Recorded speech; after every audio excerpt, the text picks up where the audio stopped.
sleep when I got home, so I wrote this poem. Ready, Steve? Okay.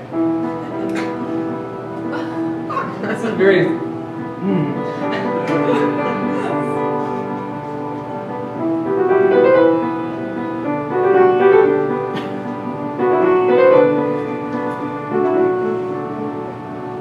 There was no reason not to do what we just did. Or maybe there was. Either way, it was worth it. When the sun shines bright on a late October afternoon in central Wisconsin, you have no choice but to take advantage of it, to seize it, to do whatever you can possibly do to preserve those last precious moments of warmth and freedom before the winter winds start blowing. So that's what we did, and it was worth it.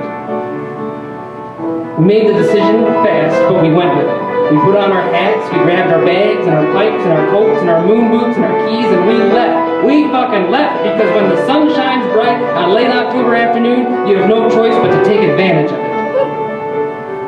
We drove through tunnels of orange and red. Sunlight hits autumn leaves so perfectly, and the way the breeze makes them dance like that, rustle. What a great thing, leaves rustling.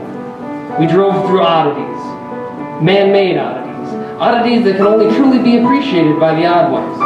Giant badgers and chickens and deer and large billboards with large letters telling us to do things and buy things. And we listen, but we don't pay attention as we drove through those oddities, racing to make it to Elko before the sunset hit. Elko. Elko. Elko. Places like Elko exist. And because places like Elko exist, so do people. In Elko, the leaves clap for you when you pull in, and the wind makes things whisper. And when we get out of the car and fought back our giggles, we were only fooling ourselves. We knew that we were in Elko, and there was no way to contain happiness. In Elko, there is a cabin.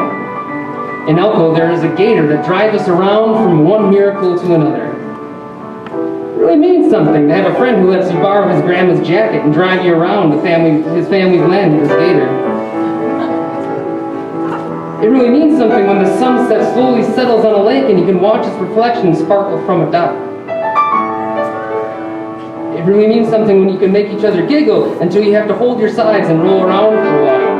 It means something to live camp nowhere, now here. It's tough to brush the horror and the pain and the confusion and busyness of everyday life away for a night and just enjoy a moon that's just past being full and air that you can hear. But when you do, it's worth it. It's tough to ignore things and then not ignore them, but still pay attention to them and ignoring them all at the same time every single day. It's enough to give people bags under their eyes. But if you can go to Elko, or a place like Elko, and be reminded that there is something far more powerful than humans, and it is there, in front of our faces, every single night and every single day. It makes the leaves dance and the angels kiss the moon, and it reminds us that we should be thankful for being able to take advantage of those last precious moments of warmth and freedom.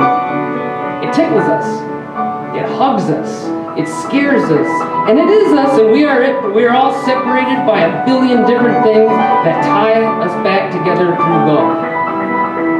I love the autumn.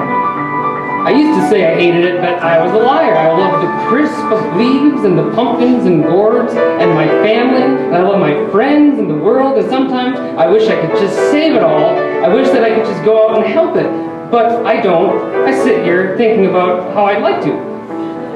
But maybe, just by sitting here and thinking about the different things that I love, I am, in just a little bit, by being one human out of many humans that's lucky enough to know that love exists and it surrounds us, even though we don't let it sometimes. There are children being mistreated. There are old people being ignored. There are politicians poisoning our world. There are so many horrible, horrible things out there everywhere, and sometimes there's just too many. There's no way to even conceive of ever stopping them. That they're out there and they're strong and powerful and ruthless is enough to make gentlemen seem weak and insignificant. But there's comfort knowing that a place like Elko can exist, and peace can be found. Peace. Peace. Peace is the rustling leaves. Peace is the rustling leaves. We found peace. It was worth it.